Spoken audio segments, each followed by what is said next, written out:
Absolutely. So, first off, I would like to say thank you very much, ladies and gentlemen. I am here with an absolutely special guest today. I am here with someone who I should say needs no introduction, but it would be fitting if I gave her one. She is one of the greatest singer-songwriters of our generation. She has crafted some of the best anthems that we have ever heard. She has crafted songs that have played in movies, that have played in stadiums, that have sold out stadiums. I am blessed beyond words to welcome and introduce Miss Joan Osborne. How's it going?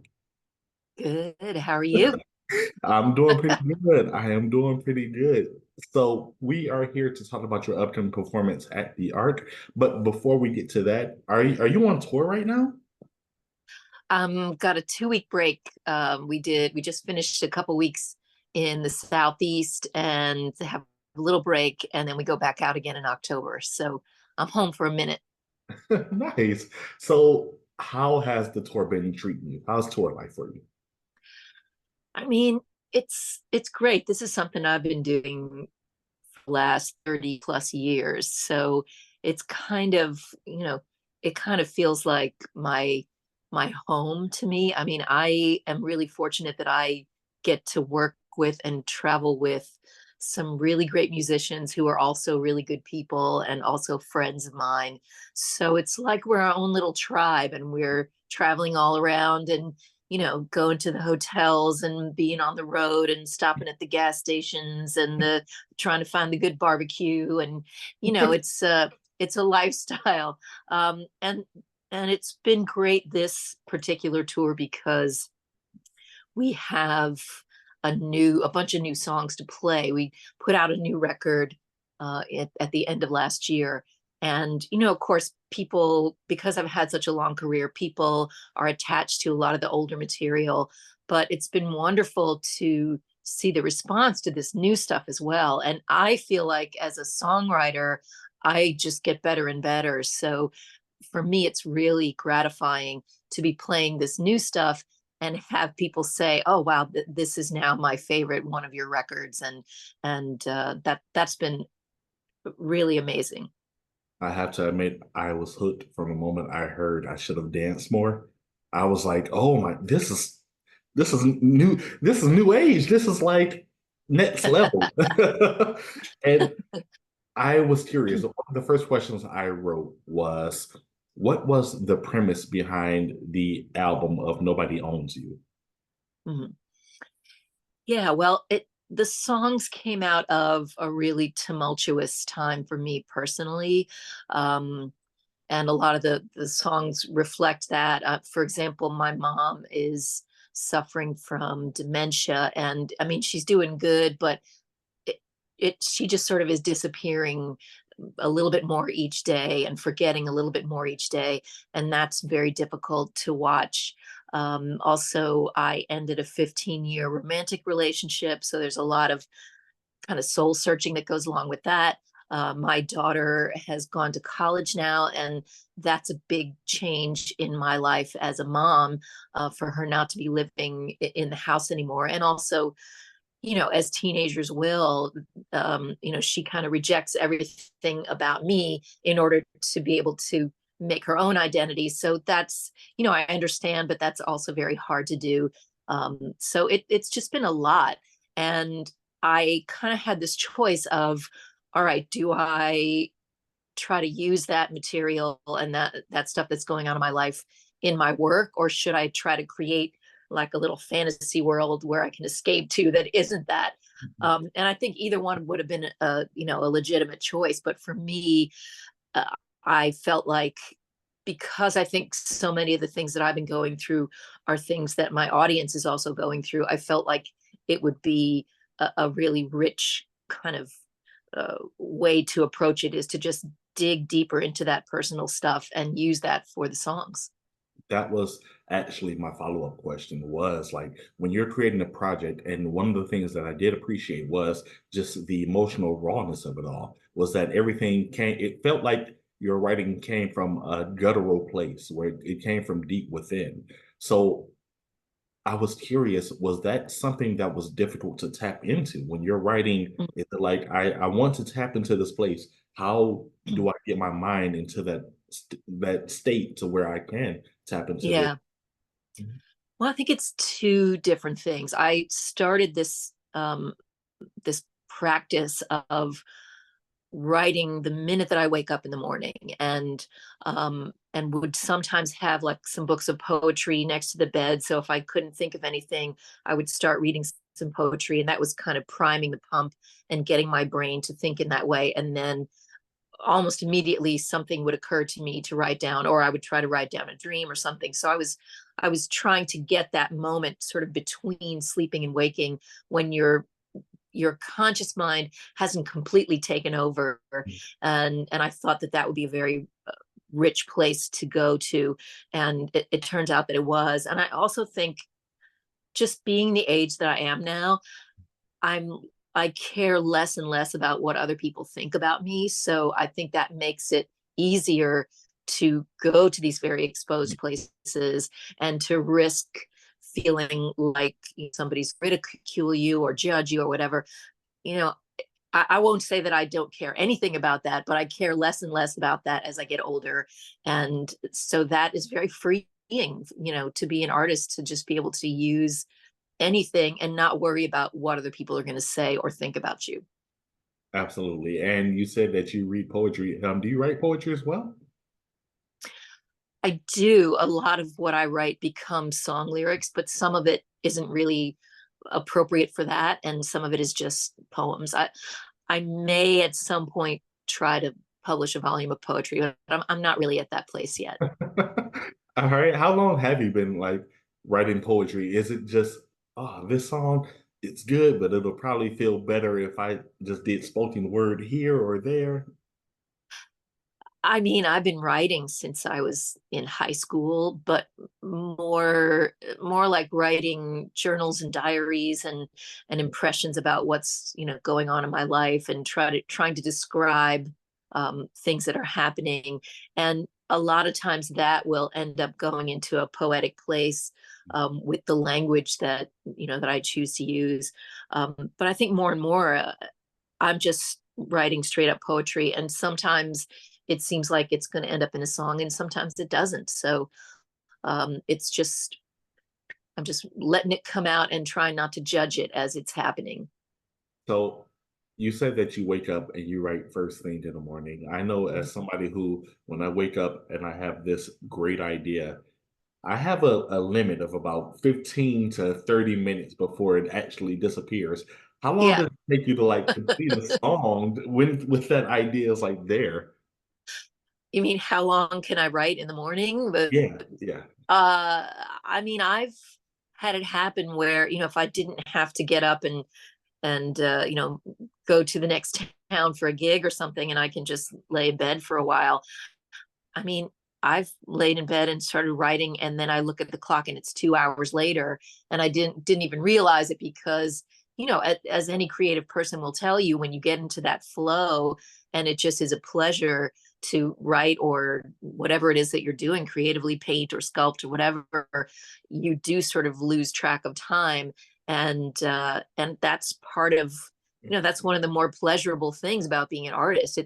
It's not the most stable occupation in the world, but there is a real pleasure in just giving yourself over to it and being in that flow. That is so amazing. And speaking of, let's go back to talking about this album. What I've noticed in over your career, I was doing research. I'm like, at a certain point, you started dropping albums or releasing the albums once every 3 years. Did that become like deliberate? Was it hey, I need to take a step back and allow my art to have more depth this way? I mean, I wish I could say that I had that kind of control over my process. I think it's just like, this is, it's being a touring artist. It takes a lot out of you, and it's not always possible to be constantly, at least not for me, to be constantly writing and being in that mindset when you're also trying to get from one place to another and be this charming person to do interviews and go to your sound check and meet the fans and do a show, which is really, it's not an easy thing to do, and then do the VIP meet and greet and whatever. And it's just, it's exhausting, you know. So it's just that, and then I became a mom, and that just adds a whole other layer of, just it's a full on experience. So I think it was just the best that I could do, is really all I can say about that. It wasn't a deliberate thing. It was just, here's how I can survive and make this happen. So, with such a busy schedule and just a busy life, what Yeah. does off season look like for you?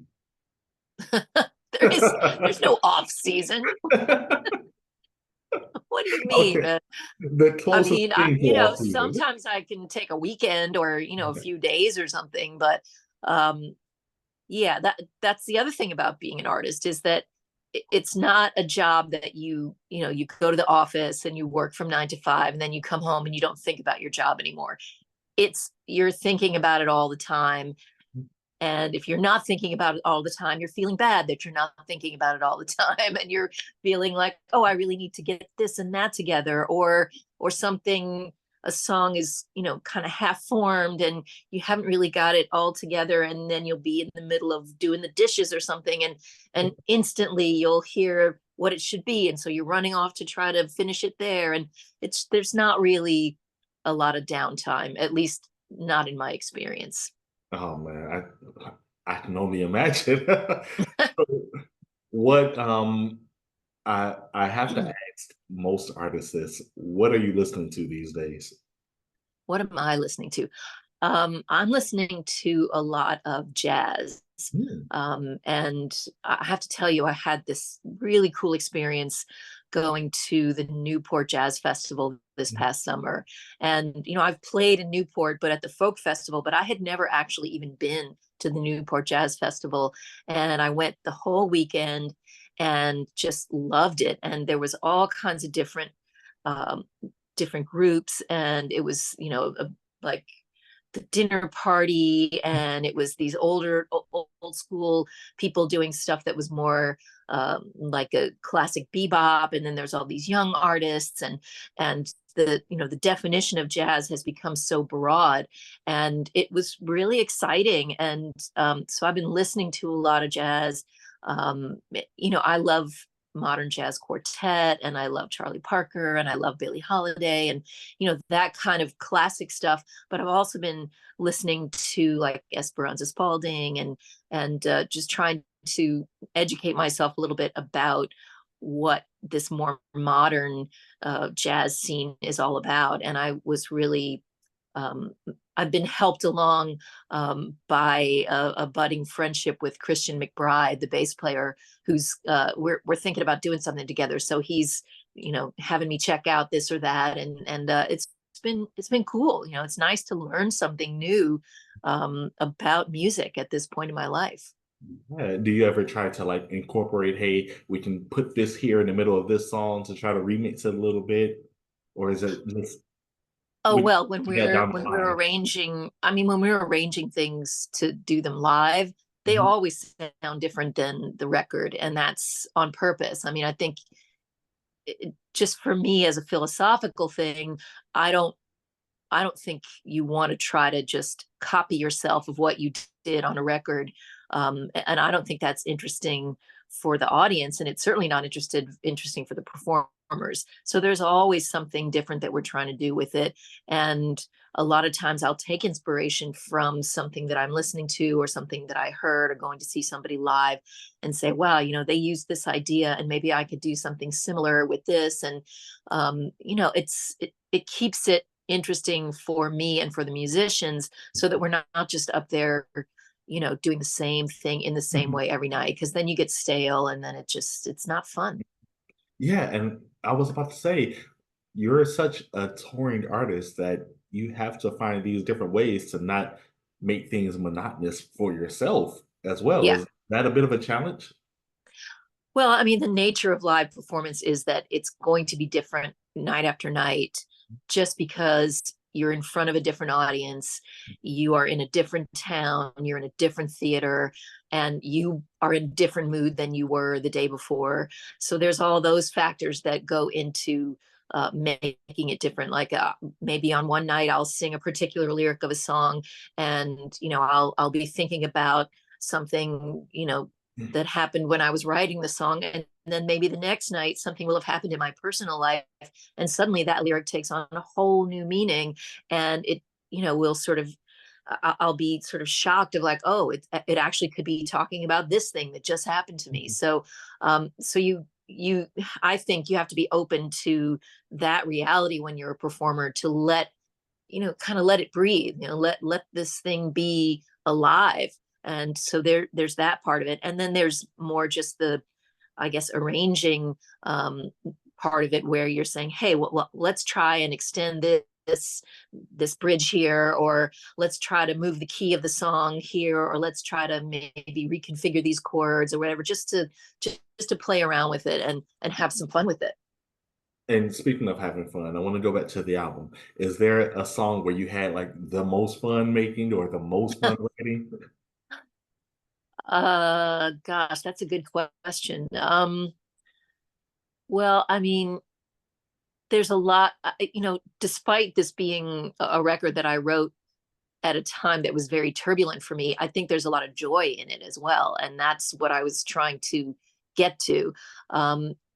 And I guess I would say that the one that's the most fun right now for us to perform live, and that was very fun to record, is Woman's Work, which Mm. is a little bit it's it's kind of has a little bit of a nasty blues quality to it, and that's always fun to do. That's pretty cool. And another thing I picked up when listening to your album is a lot of the songs, they have this bit of like earned wisdom to them. Like each song, the message has a bit of earned wisdom with everything. And I'm curious, how how do you go about ways to say, hey, I've been writing X message, I've been writing this message. How can I continue to make things innovative with how I release it, how I, Hmm. how do you continue to find ways to remain, yeah, creative with your work? uh I mean, I'm not really sure how to answer that question. Yeah. Well, thank you for saying that about the earned wisdom. I mean, I definitely, I mean, I'm in my 60s, and I don't have a plan to retire, but nobody lives forever and nobody gets to do this forever. So I guess whenever I sit down to write something, I try to ask myself, well, what is it that's important to leave behind? You're not going to be here forever, and what do you want to leave people with, and what do you want to be your legacy? And so, not to be too grand about it, but it helps you sort of weed out things that just don't seem that important, and kind of hone in on the things that are more important, I think. And that's, again, I think that's a function of being the age that I am, because when you're younger, you just, I don't know. Everybody knows that we all have to die sometimes, but when you're younger, it's not, you don't aren't really that conscious of it. But when you get older, you're sort of like, oh yeah, it's I, I I can see it from here. I'm not old yet, but I can Yeah. see old age from here. So so let's do what we can do while we can. Absolutely. And let's talk about your upcoming performance at the Arc. Have you played the Ann Arbor Arc before? I feel like I have. I feel like I've played everywhere since I've been doing this for so long. But yeah, I know I've been to Ann Arbor before, and I think I've played this venue before. I I have to wait to get to the dressing room to know exactly. Like I have a pretty good recall about stuff like that. As soon as I walk into the dressing room, I'll be like, "Oh yeah, we were here in 2004, and it was in the summer, and this and that happened, or whatever." Like I'll remember it from being in the dressing room. But sitting here talking to you now, I'm not going to remember a lot of details. Right? And what can fans expect when they show up to your show? Yeah, well, they can expect a lot of fan favorites. I know that a lot of people out there have been fans for decades, and I take that into account when we make the set list. And I know what the fan favorites are, so we'll have those favorites that people are waiting to hear.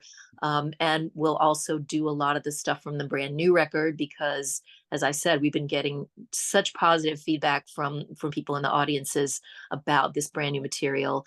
And then we'll also dip into some other stuff. There's a blues record that we put out in 2012 that got nominated for a Grammy for Best Blues Album of the Year, and I like to always touch on that a little bit. There's Songs of Bob Dylan project that we put out in 2017, and people seem to be very interested in that. So we always try to touch on that. So, I it's hard to do having done so many records to choose and sort of narrow it down, but I have a pretty good sense of what what people's expectations are when they come. And I understand that I do want to fulfill those expectations, but I also want to go beyond them. I want to play that song that's been your favorite, but I want to play it in a way that maybe you didn't expect, and that's going to allow you to get an even deeper hit of meaning from it. And then I want to give you even more with this new stuff. I mean, that's what being an artist is. Like I don't feel like I'm an oldies act. I'm still reaching for stuff, and I'm still trying to go beyond what my capabilities always were. And I think the fans really appreciate that. They want to hear something fresh. Absolutely. And just two more questions. One, earlier you touched on being a bit of a foodie when it comes to different towns. Do you have like a place in Ann Arbor that you try to go to, or in Michigan in general, that you I try to hit don't, but you gotta tell me what's good. Like we love good barbecue, and we also have been eating a lot of vegan stuff lately, just because it can be hard on your body to be on tour. So we try to eat clean. So if you got any recommendations, please, lay them on me. nothing's hitting me right now, but when I think of something, I'm gonna let you know. All right. And my last question, is there anything else that you want to put out there for the world to know, for the world to hear from you? Oh, wow. Yeah, I mean, I think it's a real privilege to be able to do music for your livelihood. And the only reason that I can still be out here doing this is because I've got such great fans who come to the shows, who support the music, who are there and interested to hear the new stuff. And I just want to tell everybody that I don't take that for granted. We try to give 110% every time we hit the stage, and we really want people to know that we appreciate them, and we hope we can keep doing it for as long as they'll show up. Absolutely. Thank you very much. Thank you, thank you, thank you, ladies and gentlemen. The wonderful, the most talented Miss Joan Osborne. Thank you so, so much. Well, this was a pleasure. Thank you, Antonio. Absolutely.